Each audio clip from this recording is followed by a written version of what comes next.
Okay.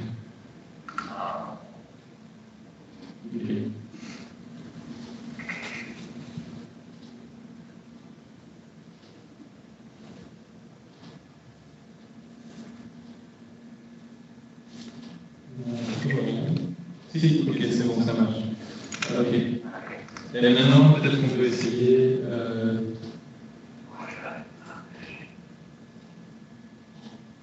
Voilà.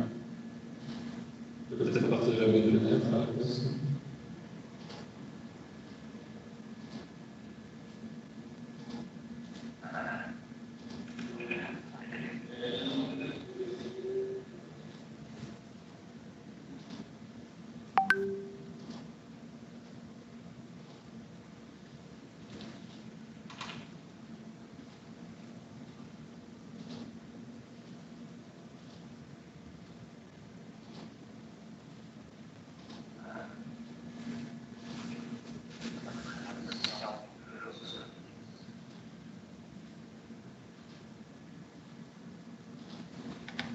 Ouais, normalement, oui.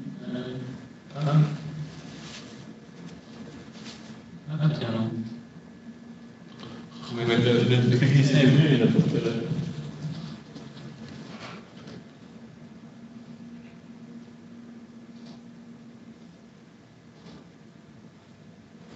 Oui, ok, attends. Attends, parce qu'il y a...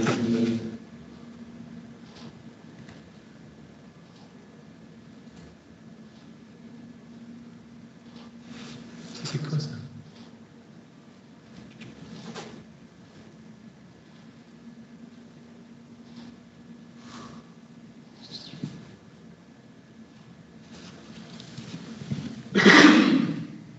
Il a tout changé, je comprends ce qu'il a tout changé.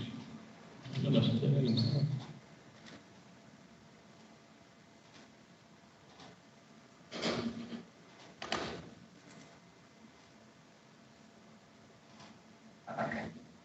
Tu l'as là-bas? Ouais. Ok.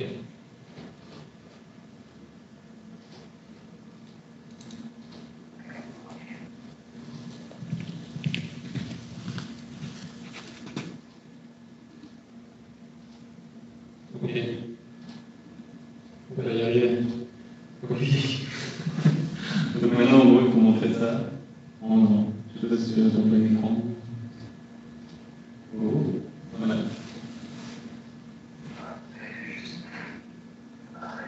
Ouais, j'apparais un peu long. Mets-moi sur le sort si tu sais. Ouais, voilà, comme ça.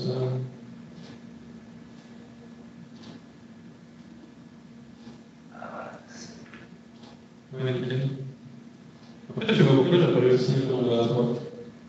Ouais, c'est parce que le micro était dans la fenêtre présentation. Ah oui. La j'ai enlevé. Donc là, maintenant, tu peux avoir présentation et tout dans le coin. Ouais. Bon, à la limite, tu peux le mettre un peu plus grand.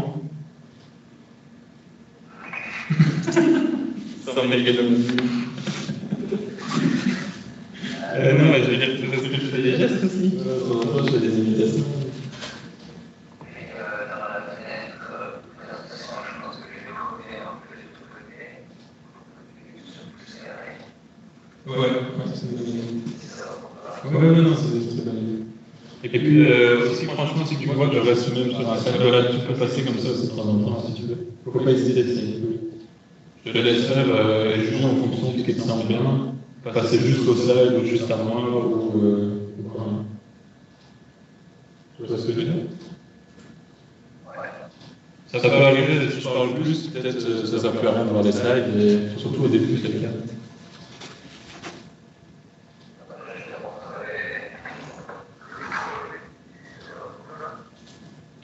Ouais. Ouais. Nickel. Nickel. Ok, merci beaucoup. Justement. J'ai peur que si on retire le go live, on puisse plus le remettre. Oui. On va le laisser, peut-être pas. Je suis désolé. On se faire comme ça.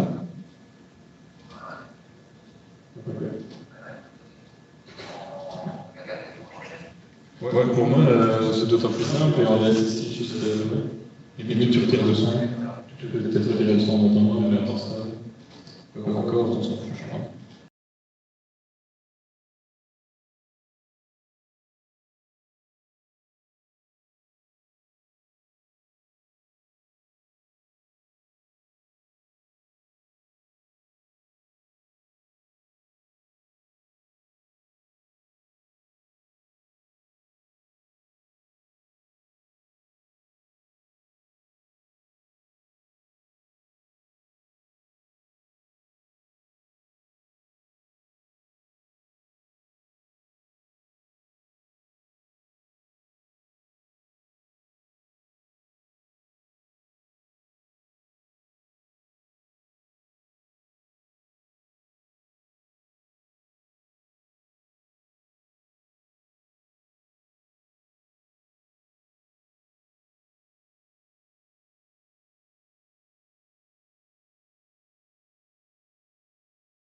Gracias.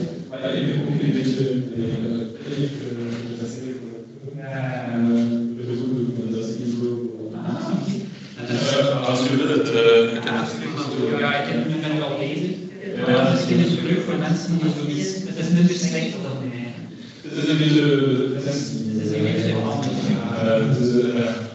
eine andere Philosophie.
Du coup, comme la plupart du public sera francophone ou néerlandophone, c'est un peu bête de le faire en anglais. Je ne pouvais pas tout faire en français non plus, parce que bon, après, il faut quand même rester honnête avec le jury. Ils sont tous francophones ou néerlandophones. Pas de problème. Si, il y a un Suisse, mais il parle français et néerlandais, les deux.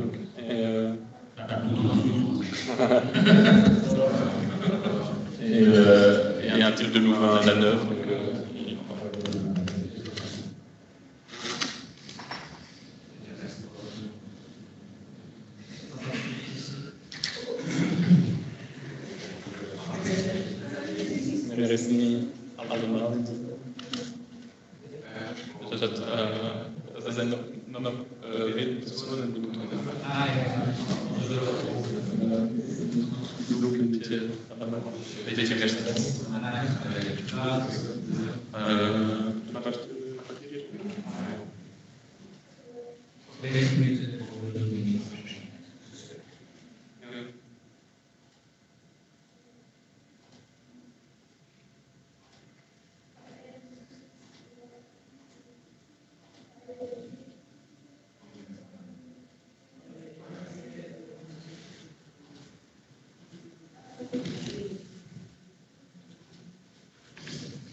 Very good afternoon to all of you, dear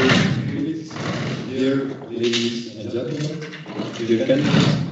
It's my sincere pleasure to welcome you to this examination session of the Faculty of Engineering and Architecture. The candidates, Gabriel Urbain, will defend a doctoral dissertation to obtain the academic degree of Doctor of Computer Science Engineering. The title of his doctoral dissertation is Biologically Inspired Locomotion of Compliant Robots. And we are, of course, all very curious to understand what compliant robots means.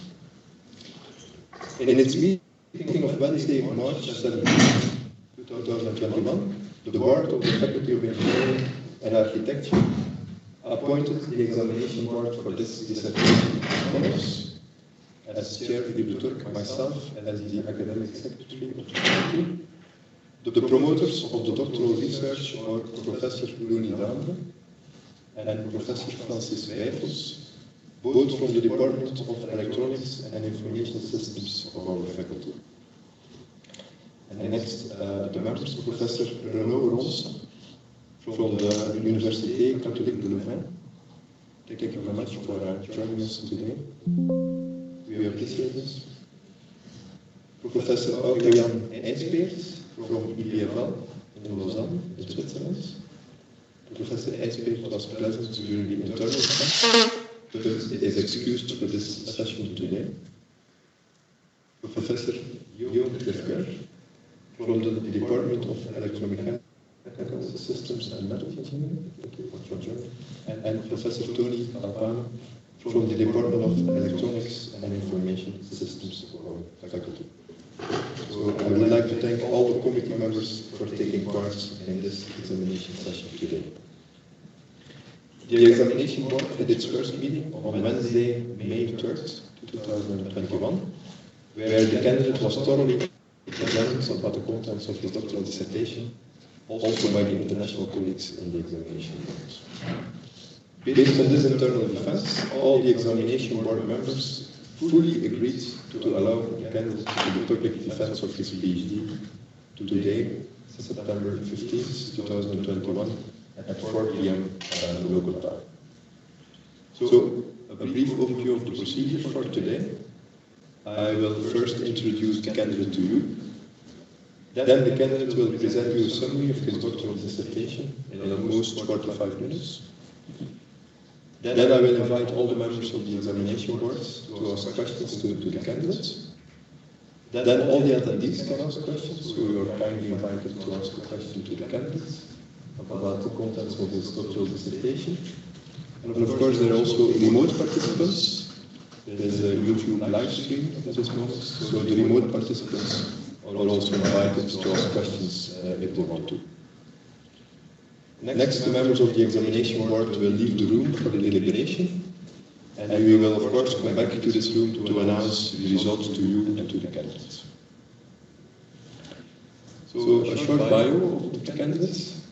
Gabriel Urbain obtained a double master degree in electrical engineering from the University of Mons in Belgium, and in aerospace engineering from the Suc in France in 2014.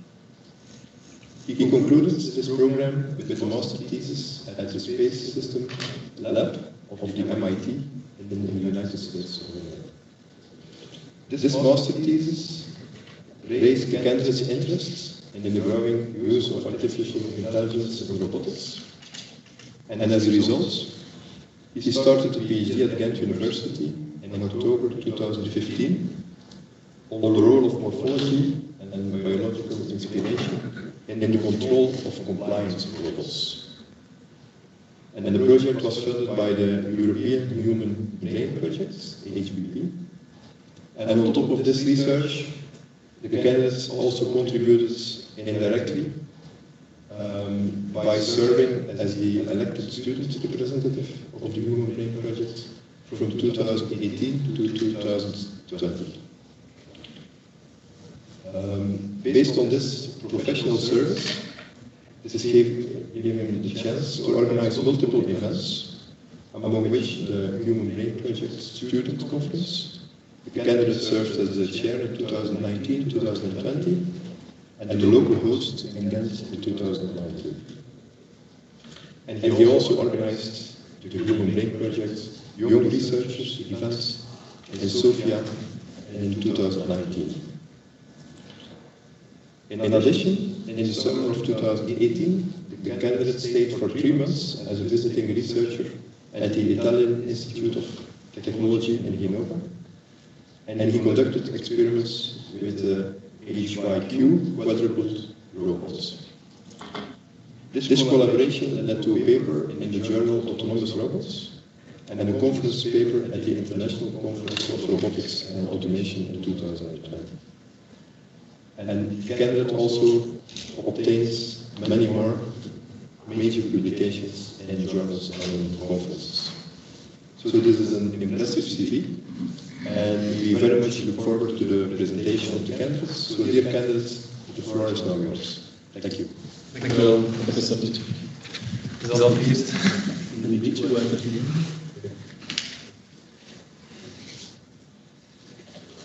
Dank u wel. Dank u wel aan de gegevens van vandaag en aan het publiek. Dus ook in een paar woorden voor ik begin. De helft van de zaal is Franstalig en de andere is niet Franstalig.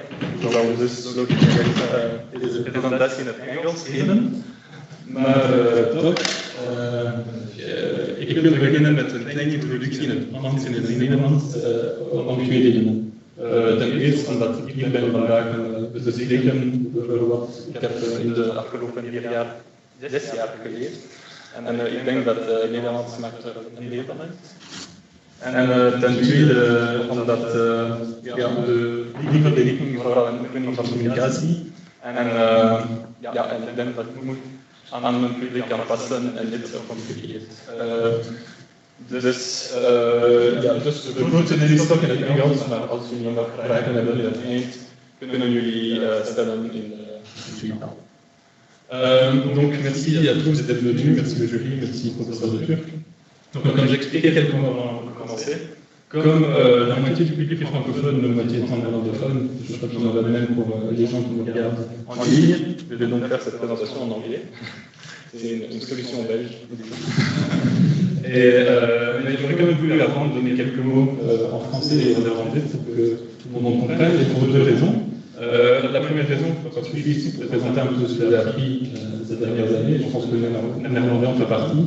Quand je suis arrivé ici à 6 ans, j'avais quand même difficilement aligné une phrase explicite.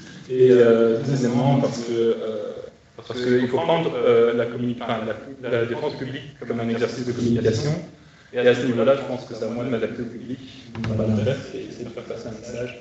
Donc il y aura une petite introduction en français et néerlandais, 5-10 minutes, qui sera suivie d'une grosse partie en anglais, et à la fin, si vous avez des questions, n'hésitez pas à faire dans la langue des gens. Ok, pour rentrer dans le vif du sujet, j'aimerais que vous regardiez bien ces deux vidéos qui sont des avis sur le slide. Alors à gauche, on a un guépard qui court après sa proie. C'est pas d'ailleurs trop bien s'il l'attrape ou pas à la fin. Et à droite, on a un robot de l'ETH, donc une école en Suisse, qui a été ces années réalisé plus ou moins au moment où j'ai commencé ma thèse. Il faut savoir qu'à l'époque, ce genre de robot est vraiment l'état de l'art de ce qu'il fait en Europe. Ça a un peu changé depuis, mais c'est quand même intéressant de regarder ces deux vidéos parce que je pense qu'elles capturent bien quelques problèmes et limitations qu'on a en robotique aujourd'hui. Je vais vous citer 3 de ces problèmes. Alors, le premier problème, c'est qu'en robotique, on voit souvent la locomotion comme une activité un peu secondaire, une sorte d'adaptation ou d'amélioration, disons, d'un programme informatique. Alors que dans la nature, c'est pas du tout le cas. Dans la nature, la locomotion est vraiment au centre. Elle a été présente tout au long de l'évolution, et aujourd'hui encore, quand on a des petits organismes tels que les insectes ou les vers, même parfois des bactéries, peuvent vous montrer des capacités à se mouvoir et des capacités de locomotion. Donc on va participer quand même de quelque chose de fondamental dans la nature. Une deuxième différence, c'est le fait que dès qu'on est, on a tous des capacités, et tous les animaux ont des capacités déjà de se mouvoir et d'avancer. Et on parle ici de quelque chose qui est encodé génétiquement et qu'on va développer tout au long de sa vie. Alors qu'en robotique, l'approche n'existe pas ou est très rarement utilisée. On parle souvent d'une approche très centralisée et très déterministe. Et alors une troisième différence qui est assez évidente sur ces deux slides, c'est si vous regardez en termes de performance, et alors je parle ici en termes de vitesse, de flexibilité, d'agilité, d'adaptabilité à l'environnement. Il y a quand même encore du chemin en robotique pour réaliser les mêmes performances que dans la nature. Dus, om te beginnen wil ik graag dat jullie deze 2 video's goed bekijken. Dus links een de cheetah, de luipaard, en rechts een robot van de ETH, dus een school in Zwitserland, ontwikkeld ongeveer 6 jaar geleden toen ik een doctorat begon. En in die tijd wordt dit robot ongeveer de state of the art van robotica in Europa. Het is sindsdien een beetje veranderd, maar Ik denk dat de verschillen tussen deze twee video's zijn duidelijk en ze tonen goed de problemen vandaag in robotica. En ik zal even deze problemen noemen. Ten eerste, locomotie voor beweging in robotica is vaak gezien als een secundaire activiteit, een soort verbetering of aanpassing van een computerprogramma. Maar toch in de hele wereld is dat heel anders. Het is in het centrum van de natuur en de evolutie. En zelfs vandaag, kleine organismen, zoals insecten of wormen, tonen vermogen van voortbeweging. Een tweede verschil is dat voortbeweging al aanwezig bij de geboorte. Dus bijvoorbeeld paarden of koeien kunnen in de eerste minuten na de geboorte kunnen staan. Dus het is genetisch gecodeerd, maar we ontwikkelen de capaciteit in de rest van ons leven. En een derde verschil is duidelijk op deze slide, en dat gaat over de efficiëntie. En ik spreek hier over de efficiëntie in snelheid, de flexibiliteit of aanpassing aan de omgeving. Dus in dit context, de vraag is dus om te bekijken en te begrijpen wat blokkeren is. Enerzijds om de hypothese in de biologie te verbeteren, maar anderzijds ook om de robot van de toekomst te verbeteren. En ik geef hier 2 punten in de richting, maar er zijn meer besproken in het boek. En het eerste punt gaat over compliance. Ja. Sorry. Doe maar. Geen probleem. There's a massive echo in the YouTube livestream video.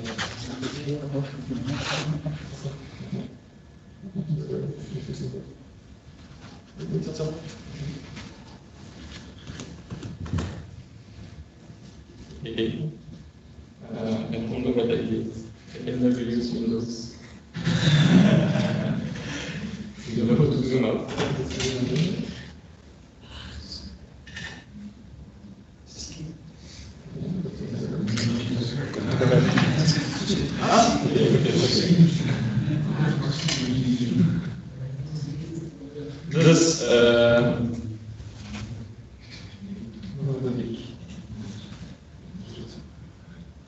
Dus de eerste punt is compliance. En compliance beschrijft de capaciteit, de flexibiliteit sorry, van een robot en zijn componenten.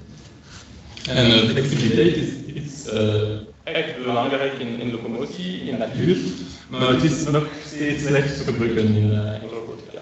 En de tweede punt is morphological computation, die kan naar morfologische berekening worden vertaald. En het beschrijft de capaciteit om de fysiek lichaam en zijn eigenschappen te gebruiken om berekening te doen. Dus in de robotica het gaat meestal over hoe de dynamiek en de mechaniek van een robot beter te ontwerpen om de sturing makkelijker te maken. Donc, dans le contexte que je vous ai décrit juste avant, c'est intéressant de mettre en avant des points d'amélioration d'une manière. Pour une première raison, c'est pour déjà valider les hypothèses qui existent en biologie. Et une deuxième raison, c'est aussi d'améliorer l'état de l'art en robotique dans le futur. Et pour ça, on va s'attarder ici sur 2 points d'amélioration. Je l'appelle compliance et morphological computation. Il y en a plus dont on parle dans mon livre, que ce soit des questions, on va aller plus loin, mais on n'a que 30 minutes devant nous. Alors la compliance, ça décrit la flexibilité d'un robot. Et c'est parti. Et il faut savoir que la flexibilité, c'est quelque chose de très important dans la nature. Si on pense rien que quand on marche, dès qu'on touche le sol, on change la rigidité de son quadriceps, par exemple. Donc c'est quelque chose d'assez fondamental. Mais en robotique, on peut assez mal utiliser et assez mal conclure. Donc ça, c'est un premier point, on va le détailler plus tard. Et le deuxième point, c'est ce qu'on appelle morphological computation, qui pourrait se traduire par calcul morphologique. Et ça décrit la capacité d'utiliser un corps physique.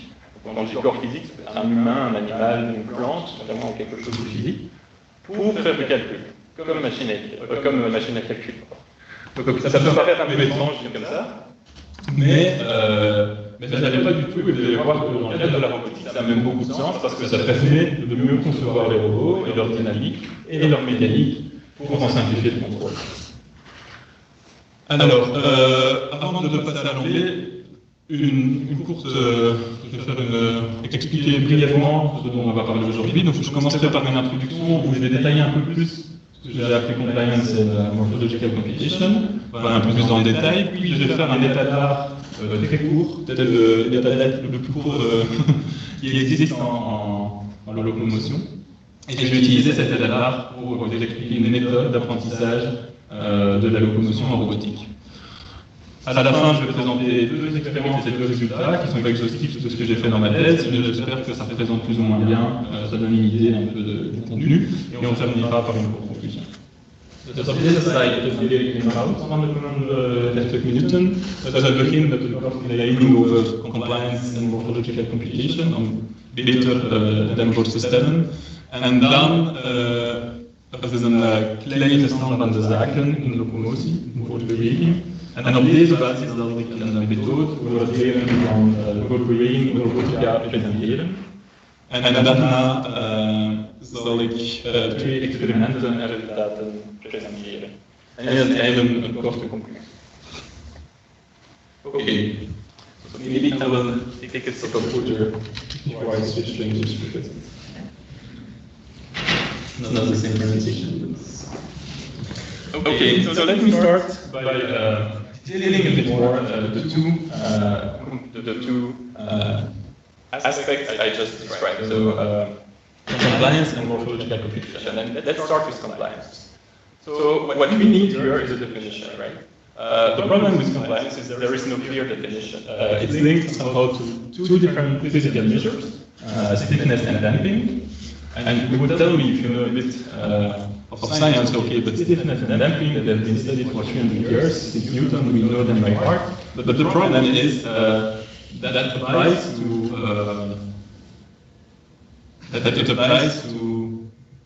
linear systems and not non-linear systems, which is the case here in locomotion. So the concept of resonance in locomotion and all the analytical solutions that we can find are not applicable, and so that's why using empirical methods can make a lot of sense in compliance.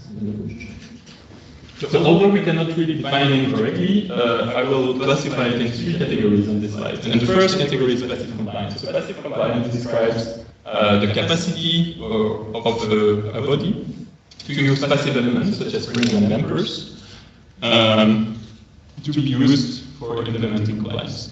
And the main advantage of this is that it's cheap, as you can imagine. It's just a spring or a damper. It's low cost, it consumes less energy, and it's quite easy to integrate it into a mechanical design because those parts are quite small. The second way to implement compliance is active compliance. And here, instead of using real spring and dampers, we use motors and actuators to mimic, to imitate or replicate the effect of compliance. So there is no physical spring in there, but a motor and a software control system that will imitate the effect of compliance. The problem with this is that it's much harder to integrate to the robots, it's more costly, and it has also some limitations. Limitation in software and limitation in hardware because there can be a lot of impact on the motors, so we can break. So you would tell me, but okay, so why? But the nice thing with active compliance is that you can tune the flexibility online in real time. And as I told you just before, tuning the flexibility in real time is something really important in locomotion. And the third category goes over soft robotics. And soft robotics is described, it's basically an extension of compliance where instead of having rigid bodies articulated together with compliant joint, here the full continuum is compliance. And because the full continuum is compliant, you have a lot of potential for this kind of robots, but the problem is it's difficult to produce, and it's also difficult to control and to simulate. So we won't speak too much about it today, but it's an interesting category to start. So that was for compliance. So let me now speak about morphological computation. And to do that, I want you to make a blank in your spirit and forget what I told you before and just imagine a filter. So what is a filter? A filter is just a black box that takes inputs and transforms them into outputs. Let's say it like that. So this black box, it's basically some mathematical function that can be written in some software code and implemented in algorithms. And then the input and the output I'm speaking about are generally like sound, video, images, and it can also be some sensors from the body of a robot, and it can also be some actuator signals and so on. So it's just a black box. This is an example where I have a fixed video on the right, and there is a filter. It can be written in code, and it transforms the input into an output. So where does morphological computation comes into play? Well, there is this theorem saying that any time-invariant filter with fitting memory, so a certain class of filters, can be approximated by a computational model, which looks a bit like this. So you don't have to understand what's inside, but the nice part of this model here is that it can be divided into. It has here a layer, a readout layer, that can be implemented again in software, like we were doing before. But it also has a bunch of banks of filter and non-linear kernel in here. And the nice thing about the left part, this can be implemented physically on a real robot or on a physical system. So somehow we could replace this. We could replace this by a body. And a body can be an animal, it can be a plant, it can be a lot of things. I will give you a few examples. So first of all, it will be a sensor rigid structure, so a kind of robot which is made of rigid links, wires, and strings, and so on. And then, if you do so, you're able to do a part of the computation on the body. It's really the philosophy to understand here. It can be photonic chips, it can be plants. So in that sense, if you excite correctly your plants, and if you would measure the sensor, maybe you could explain it better than me, but you would be able to do some computation on the plants. That's the theory. And it can be compliant robots.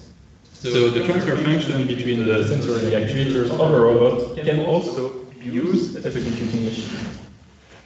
Okay, so that's for compliance, morphological computation, and now let me try to make a really quick state-of-the-art in locomotion. And I want to do that in 5 minutes. I selected only 4 days and 4 different fields.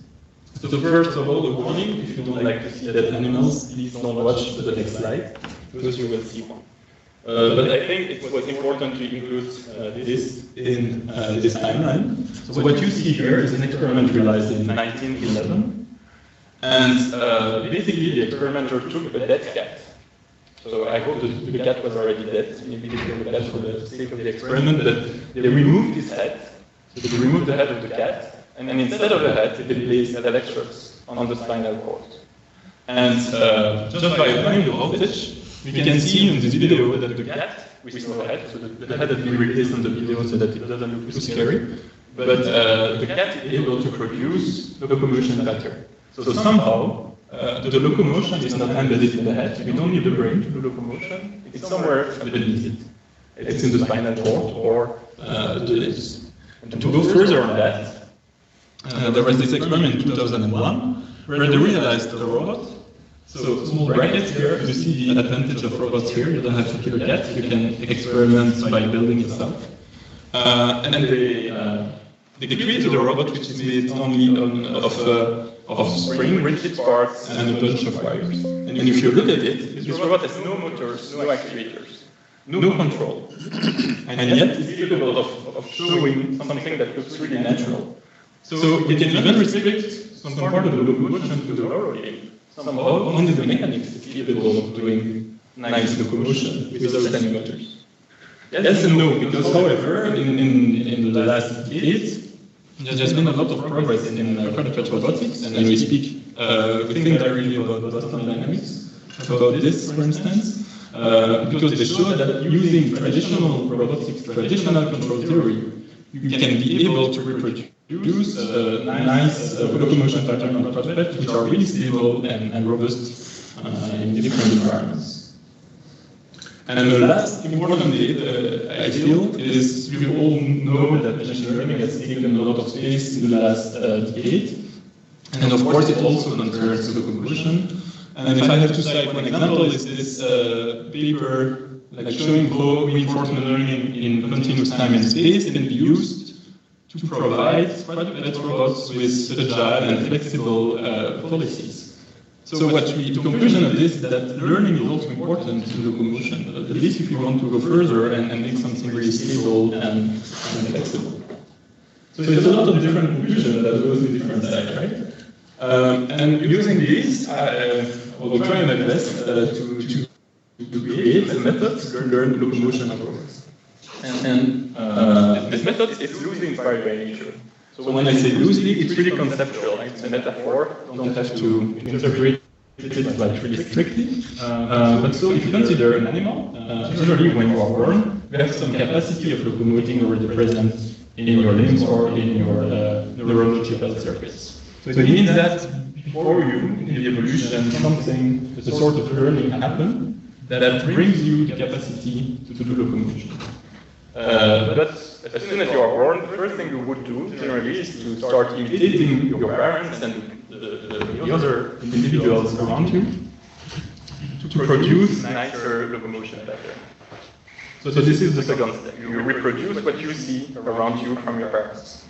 And this newborn, when he's happy and is quite stable on the ground, what he will do, generally, he will say, okay, now I can move on my own, I will explore. I will explore and try with different obstacles, I will explore and see if I can be flexible enough to go above this floor, which is not even, for instance, and so on and so on.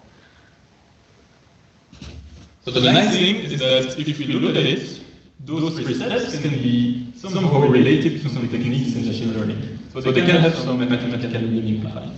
And the first step would conceptually again would be related to evolutionary algorithm, then implication to supervised learning, and then exploration to reinforcement learning. So we could somehow inspired by that to mimic a bit what's going on in the nature.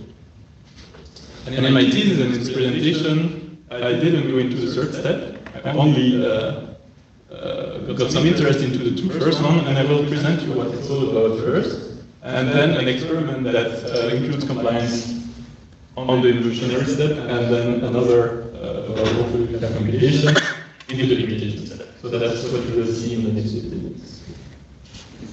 So let's start with evolution. And for that one, I want you to consider the robot on this slide. So what you see here, it's basically a simulated robot, and the black dots are some mass.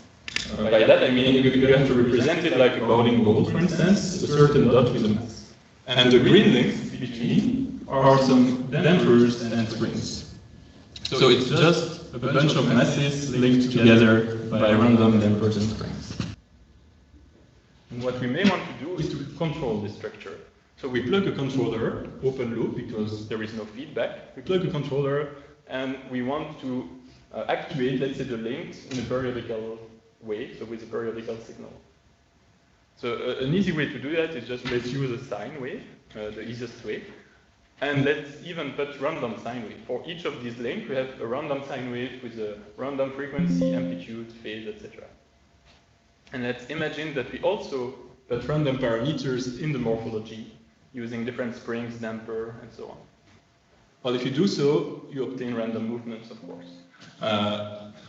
This kind of behavior. And the interesting part here is that you see that because there is a movement and because there is an environment and a ground, this structure starts really already interacting with the environment and moving a bit to the left. So you could say, okay, that's nice, but I want you to move to the right.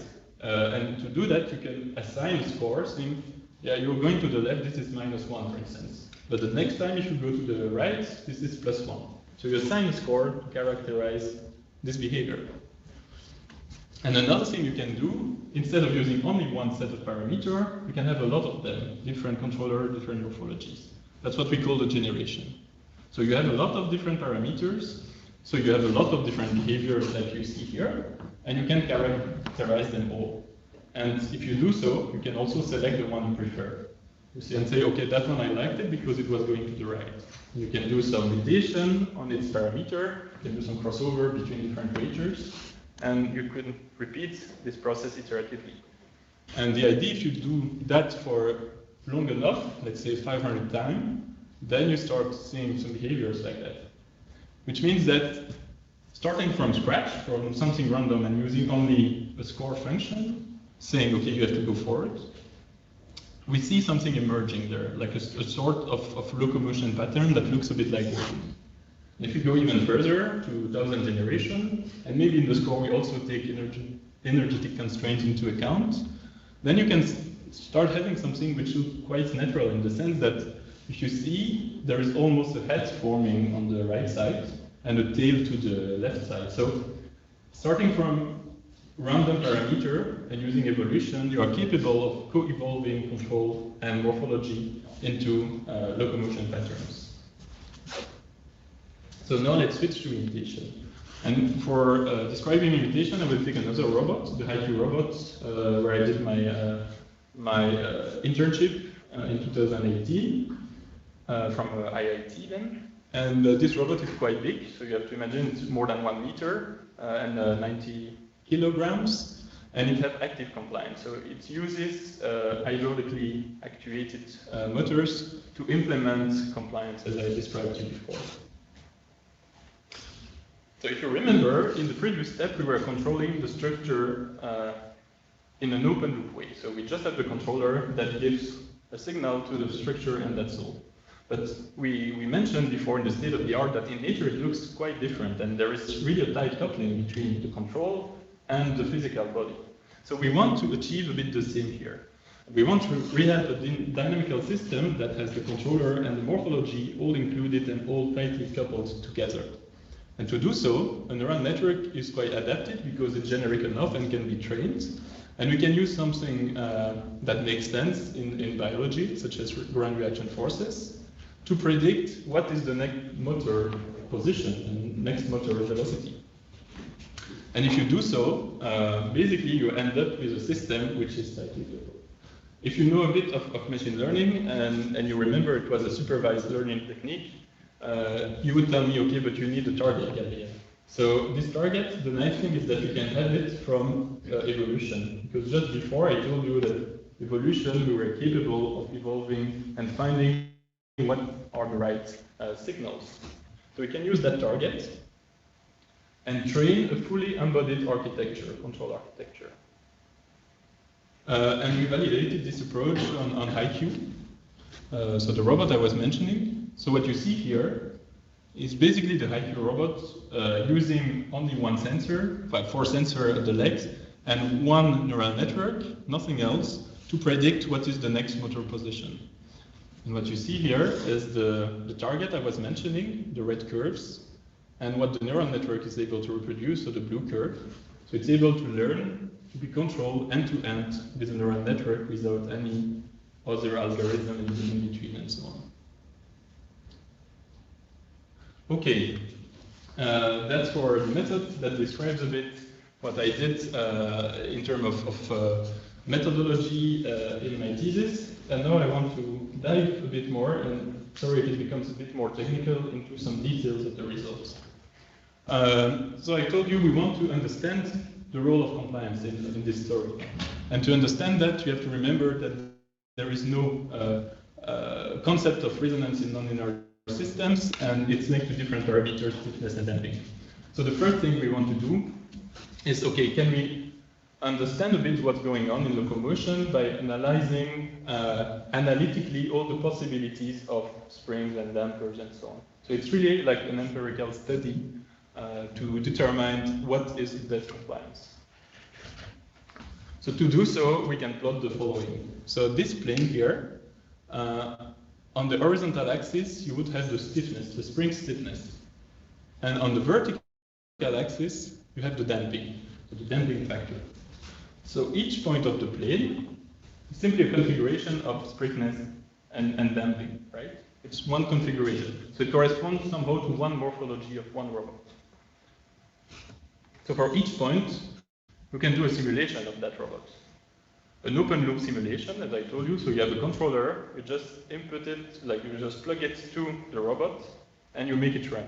And you can characterize this, saying, okay, this robot is not fast enough, or is it stable or not? Is it falling, and so on and so on. So all those metrics, you can represent them too. So that's what I did in these graphs. So for each of these robots, I plot 4 metrics. So the stability of the robot, the power consumption, the speed of the robot, and then the impact with the ground. So for instance, if you look here, yellow point means that robot is not falling. Blue points means that the robot is